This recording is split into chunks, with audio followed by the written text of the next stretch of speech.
is my shepherd. I have all I need.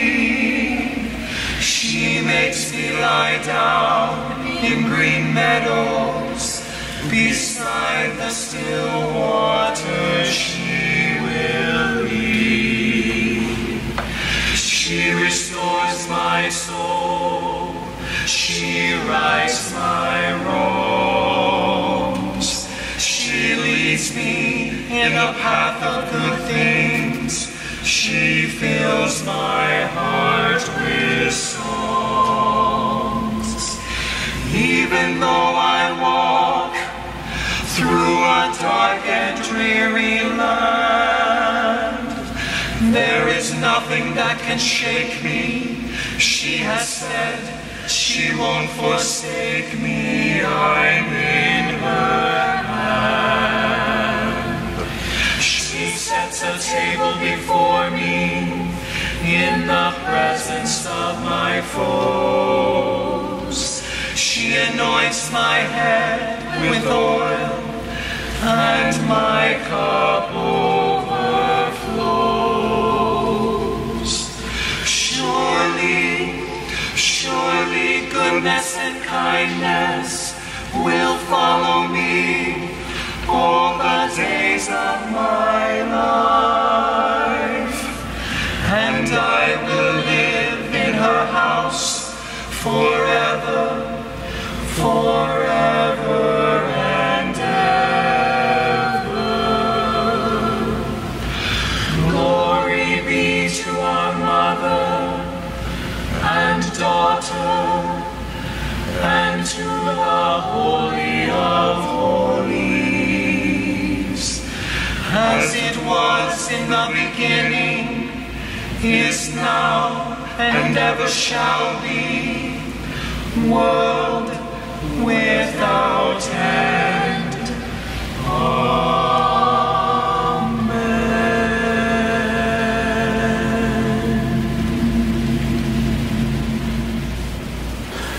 Love is in this place.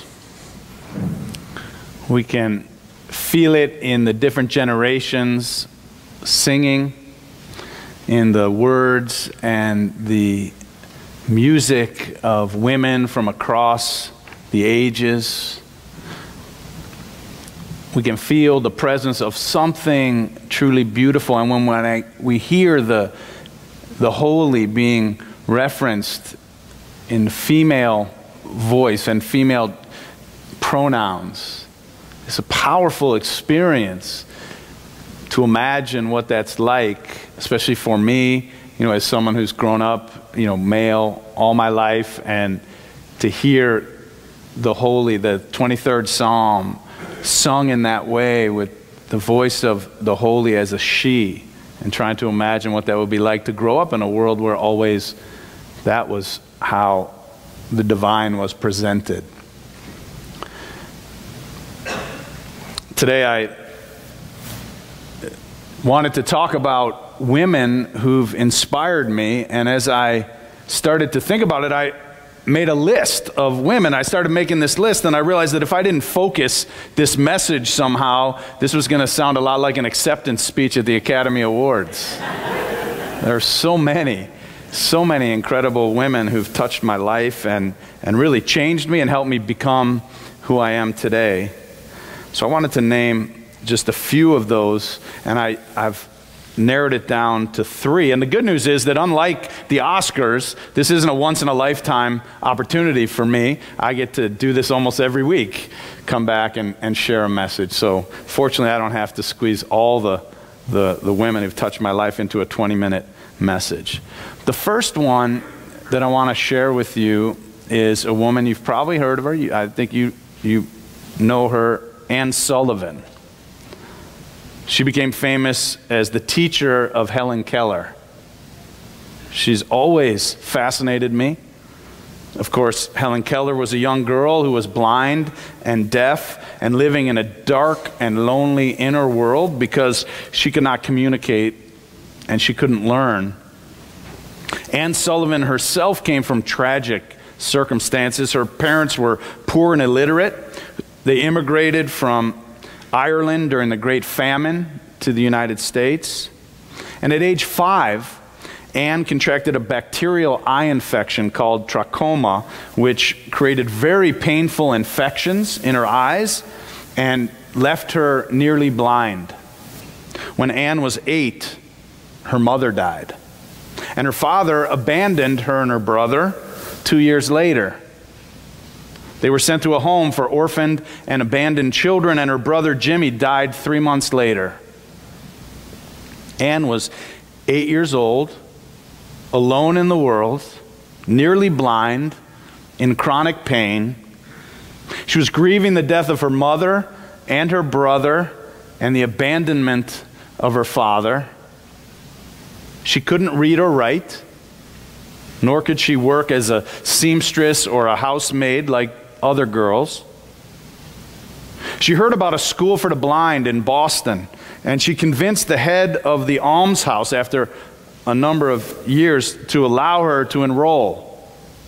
Now, while there, a woman named Laura Brigman, who was deaf and blind, befriended her and taught Anne the alphabet.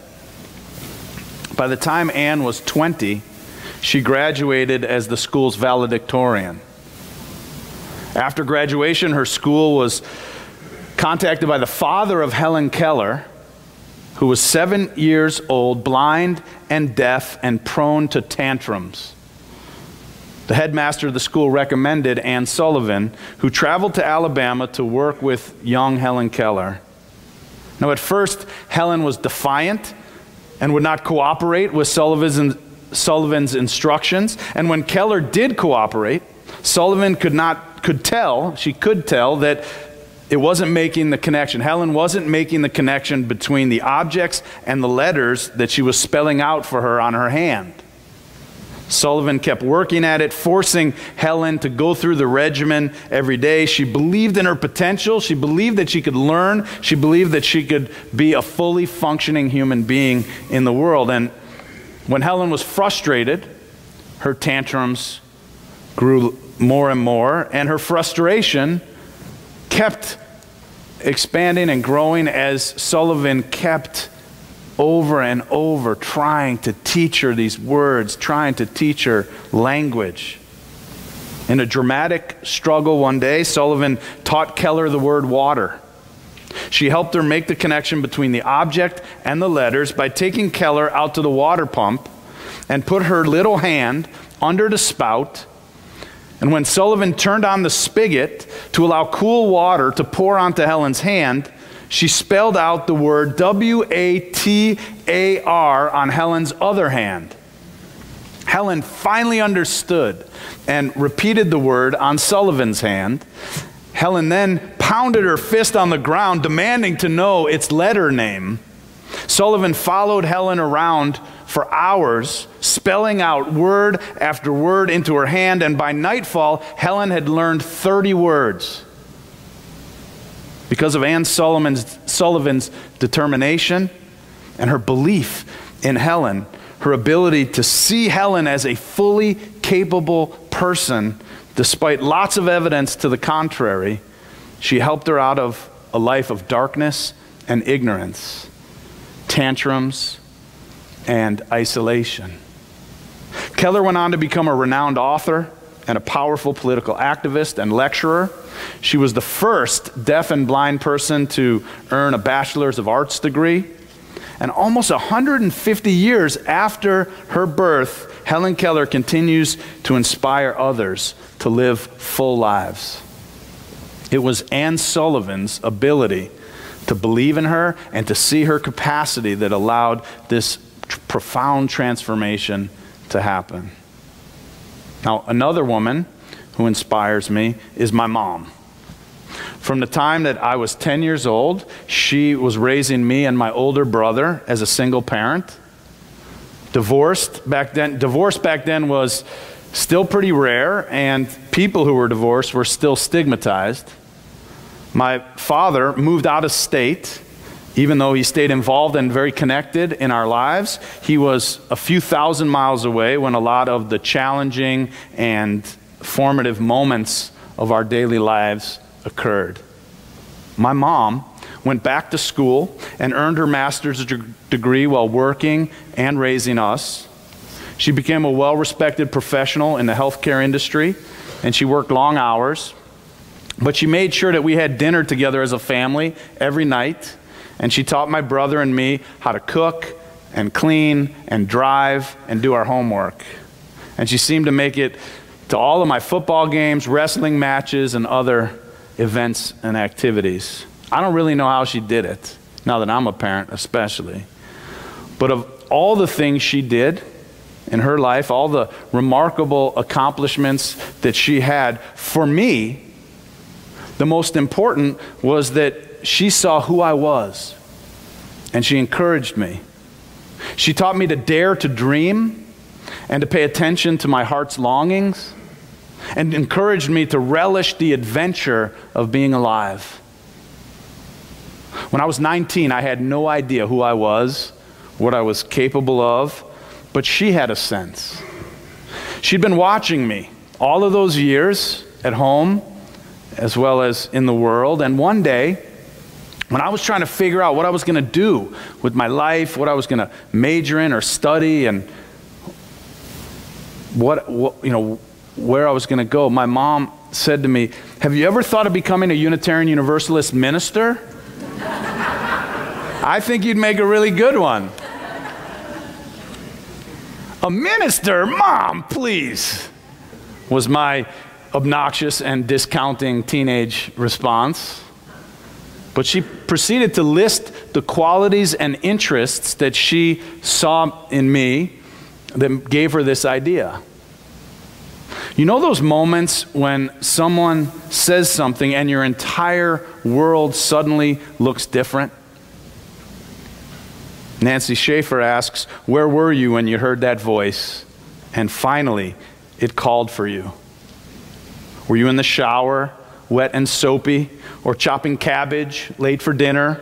Were you planting radish seeds or seeking one lost sock? Maybe wiping handprints off the window, or coaxing words into a sentence, or coming upon a hyacinth, or one last, 'Mom, really?' Where were you when you heard that ancient voice? And did yes get born right then? And did you weep? How ever after were you changed?" This was one of those moments, and while I didn't weep, but protested, something deeper in me felt a recognition. A seed was planted. The idea of being a minister never occurred to me. It probably couldn't have been any further from my mind or imagination. It wasn't even on any lists of ideas of possibilities. But over time, the recognition grew, and so did my understanding of myself. Now, what did my mom do? She showed up in my life, and she saw me. She really saw me. Not who she wanted me to be, not who she hoped I'd be, but who I was. And in doing so, she helped me to see myself. And then there's the wonderful Sophia Lyons Foss. She was born in China 140 years ago in 1877. Her parents were evangelical Christian ministers from the United States who were over there converting people and educating girls. When Sophia was 3 years old, her parents returned with her and her brother to the United States, and according to a wonderful essay by Polly Peterson, I learned that Sophia hoped that when she grew up that she could go to other countries and be a Christian teacher just like her parents. All the way through her college years, Sophia prepared to be a Christian teacher, and eventually she met her husband, Harvey Foss, who shared her dream, and after they graduated and were married, it turns out they didn't travel to Asia, but moved to New York City. Sophia began teaching Sunday school, and she continued to study and she continued to teach even after having her first child in 1904. That was very rare back then, after having a child, to continue to work and to study. And surprise, surprise, her children became some of her best teachers. They asked her fantastic questions about where snow comes from and where we were before we were born. And it didn't take too many of these kinds of questions for Sophia to realize how much she really didn't know. In her essay, Peterson tells of a time when Miss Foz is teaching a Sunday school class about a Christian educator, and the children start to ask her all kinds of great questions, hard questions. Some of the questions she didn't have answers for. Now, in some Sunday school classrooms, these kids' curiosity and questions would have been shut down. But Foz realized that this was a sign that they were fully engaged, learning and thinking.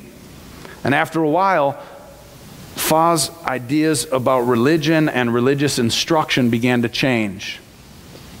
Growing up, she had thought and she had been taught that Christianity was the one true religion and that people everywhere should learn Bible stories.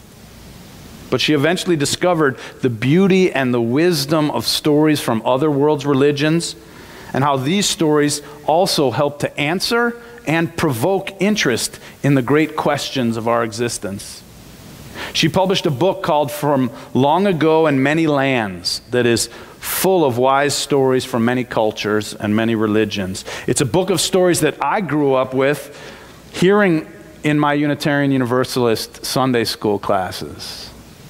Back when Foz was first teaching, adults thought that children were empty and needed to be filled with learning and information.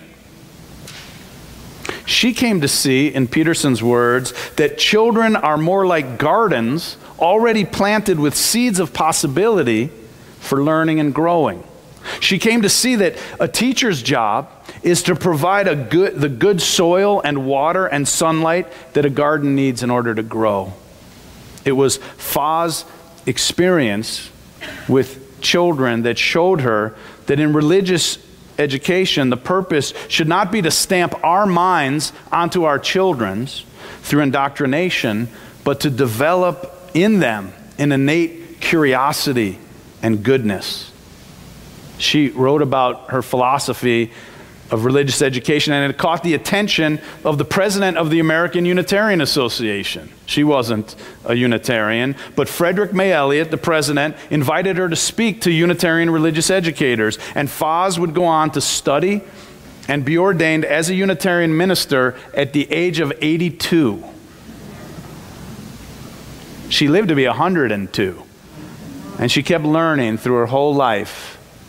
Can you imagine graduating and starting a new career at the age of 82? She is an inspiration that reminds us that we can learn at any age. She understood that the heart of education is about pulling things out of us, not putting things into us.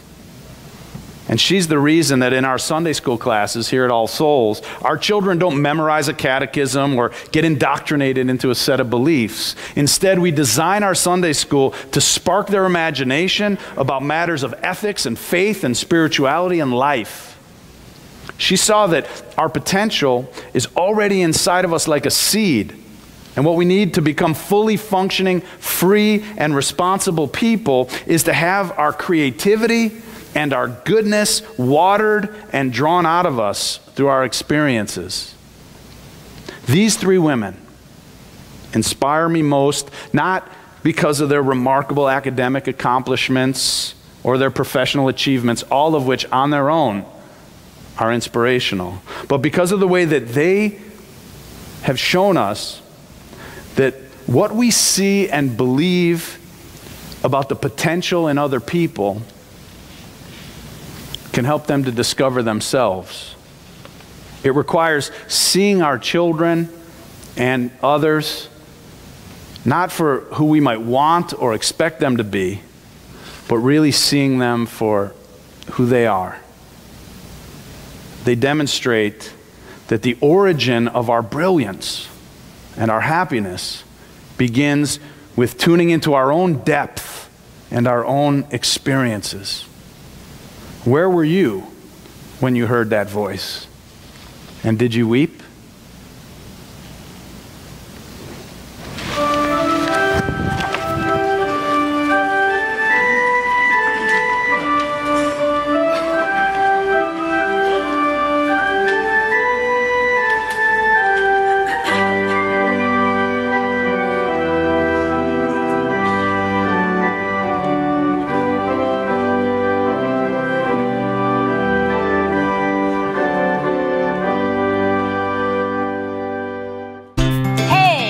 so happy you're visiting with us online today. We love connecting with people all across the country and around the world, sharing our powerful message of love beyond belief. There's something new happening here. You can now join All Souls as a virtual member. Our virtual membership is designed for friends who live outside of Tulsa, Oklahoma, and who want to engage with All Souls in a meaningful way. You can be part of an expanding family, a global family really, wherever you are. If you live in Oklahoma, Ohio, or Orange County, California, Canada, or Cameroon. By becoming a virtual member, you'll be able to deepen your connections with members and friends here in Tulsa and with members wherever you are. Each week, you'll receive special All Souls content tailored for you, our virtual members. Virtual members have access to pastoral care, to personal prayers, and also receive invitations to exclusive web events. You can learn more, and if you're ready, you can become a virtual member today by visiting allsoulschurch.org/virtual membership. We're grateful our ministries are having a positive impact on your life, and we want to share the good news of love beyond belief with more and more people. So no matter what, we need your support to keep this ministry growing and thriving, so please consider making a gift today. You can do so by texting LOVEBB for Love Beyond Belief to 73256, or simply visit our website. You are a blessing in our lives. May you be blessed and be a blessing.